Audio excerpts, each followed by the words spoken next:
Welcome to Rapture 2025 from someone who grew up in an evangelical Christian church. If I stand up and look out that window, it's right across the street from the house I bought. Is that creepy? A little.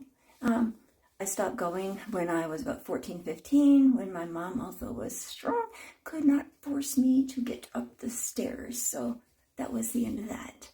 But I do remember being 12 and my older brother 15. And we were having a rapture that year too, 1982. And we all sat and basically looked out the window in the living room and waited for the sun to turn the reddest red that we had ever seen. And the sky would then look like it was bleeding. And that would be our sign that the rapture was beginning. And at some point, our parents would ascend into the heavens. And then my brother and I were left to run the farm. 10 miles from the closest village. 13 miles from the closest town, 7 miles from the closest relative, and it's our job to now take care of ourselves. Because guess what? No contingency plans for their children. No. Now, if they had a baby or a toddler, they'd say, well, they can't really, think about something like this and be this discerning. So surely God would take them with us, right? Surely. But not positively.